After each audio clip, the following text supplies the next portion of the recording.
Shalom Mama dan saudara-saudari semua, kami dari kelompok 4B. Pada kesempatan ini kami membahas materi dogmatika tentang gereja sebagai komunitas roh. Karena itu, izinkanlah kami pertama untuk kami memperkenalkan diri. Saya Mukiri Fahru Adu. Saya Nufani Kisarmane. Saya Susana Bersida Mailang. Silakan menyaksikan. Bagian pendahuluan. Secara etimologis, kata gereja berasal dari bahasa Portugis Igreja yang berarti umat kepunyaan Allah sendiri. Kata gereja juga berasal dari kata eklesia atau eklesia yang berarti satu perkumpulan atau perhimpunan dalam gereja.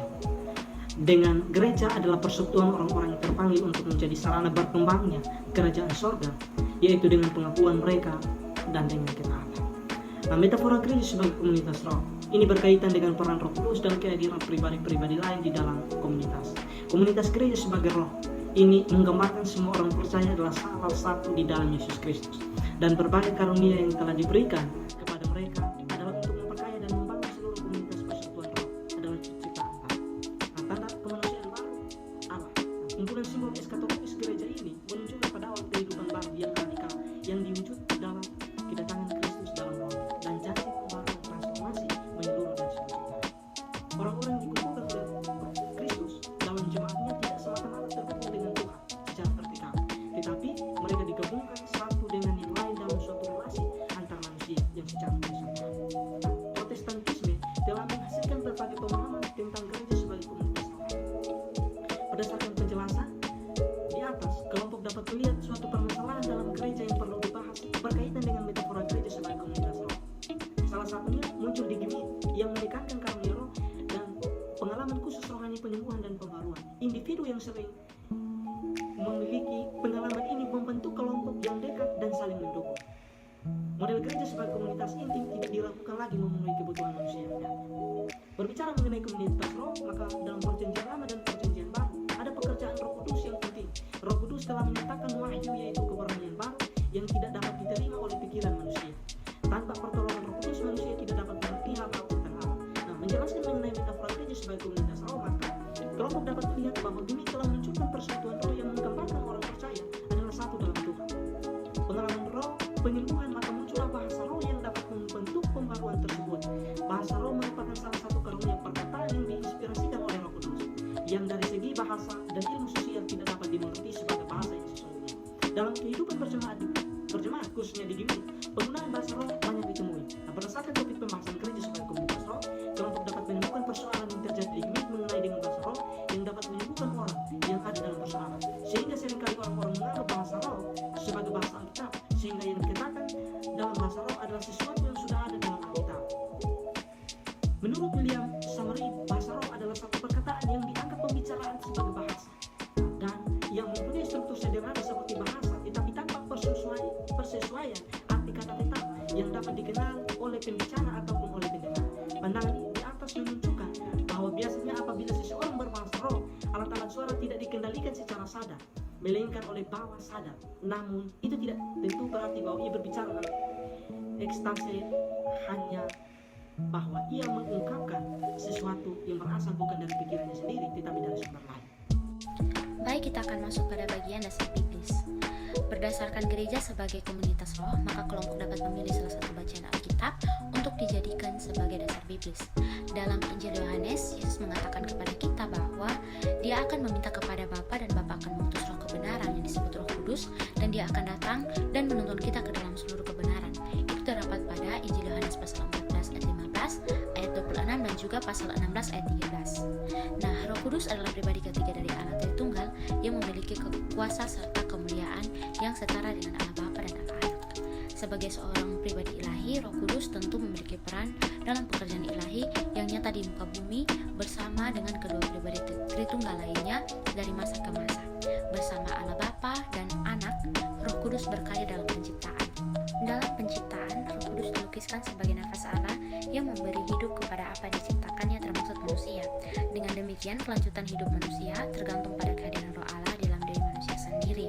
Karena manusia diciptakan dan dapat terus hidup hanya karena Roh Allah. Bahkan dalam memperoleh hidup baru, manusia memperolehnya daripada Roh Allah itu sendiri. Dalam Roma pasal 8 ayat 2 itu berkata bahwa Roh memberi hidup.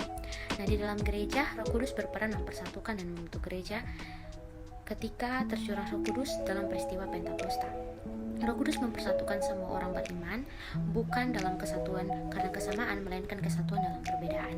Roh Kudus hadir dalam kehidupan manusia dan menolong manusia menemukan kebenaran wahyu keselamatan ditawarkan Yesus. Roh Kudus dalam setiap diri insan beriman ditafsirkan sebagai panggilan yang sifatnya personal dan mengandalkan penghargaan satu sama lain. Apa yang dimiliki atau karisma dan bakat yang diterima bukanlah milik pribadi, melainkan milik bersama untuk saling berbagi, saling terkait dan saling melengkapi satu sama lain. Paulus melihat adanya potensi masalah yang bisa muncul dalam pengertian Roh Kudus di tengah kehidupan jemaat. Oleh karenanya, ia menulis untuk meluluskan masalah tersebut demikian. Sebab siapakah yang menganggap engkau begitu penting, dan apakah yang engkau punyai yang tidak engkau terima, dan jika engkau menerimanya, mengapakah engkau memegahkan diri seolah-olah engkau tidak menerimanya? Itu terdapat pada 1 Korintus 4 ayat 7. Paulus menegaskan bahwa karya roh yang hadir dalam kehidupan jemaat bukanlah dimaksud memberi pemahaman tentang perbedaan satu sama lain, melainkan pemenuhan kehidupan gereja dalam karya roh yang meliputi sikap memenuhi, sikap saling berbagi dan saling memberi satu sama lain.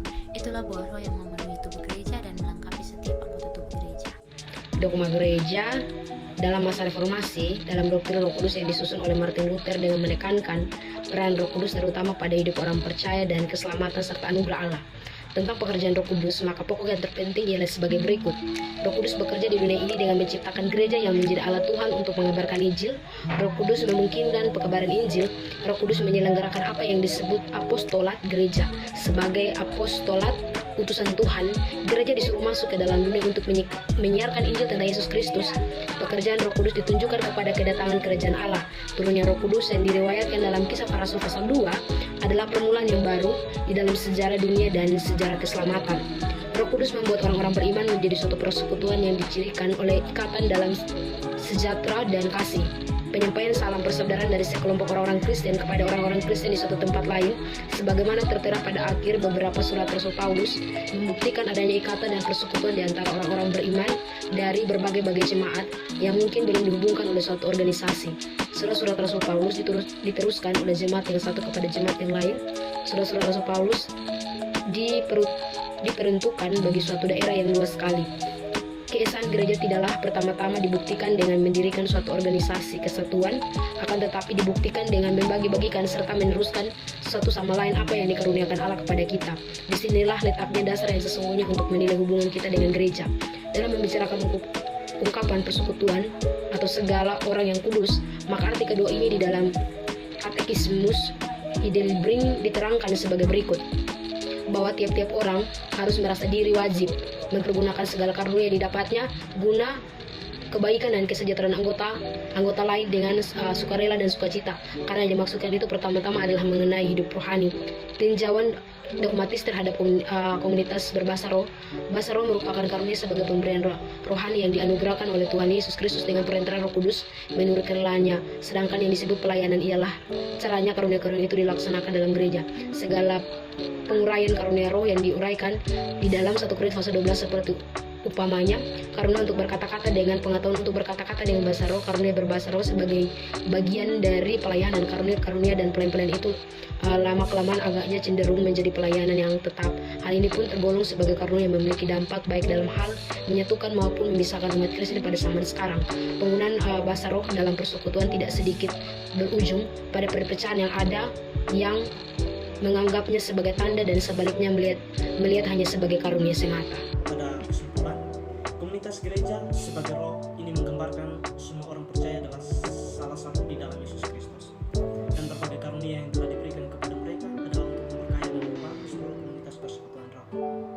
Ini merupakan satu ciptaan baru, tanda kemanusiaan baru bagi kita.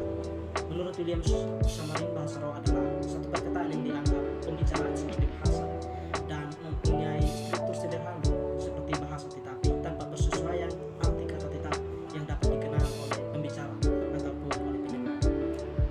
Gereja sebagai komunitas roh, di mana gereja juga adalah persekutuan orang-orang yang diciptakan Roh Kudus. Gereja mesti melihat dirinya sendiri sebagai yang diciptakan oleh Roh Kudus.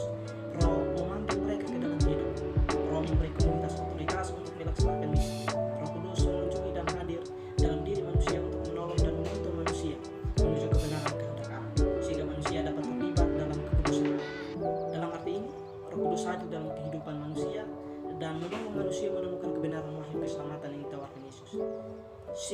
rendah hati menerima karunia roh atau mendengarkan kesaksian orang lain sebagai karunia roh adalah karya Roh Kudus yang hadir di tengah umat beriman. Katekismus Heidelberg diterangkan bahwa ia menerangkan bahwa tiap orang harus merasa dirinya wajib mempergunakan segala karunia yang didapatnya guna kebaikan dan kesehatan anggota yang lain dengan sukarela dan sukacita. Bahasa roh merupakan karunia sebagai pemberian rohani yang dianugerahkan oleh Tuhan Yesus Kristus dengan taat perantaraan Roh Kudus menurut kerelaannya, sedangkan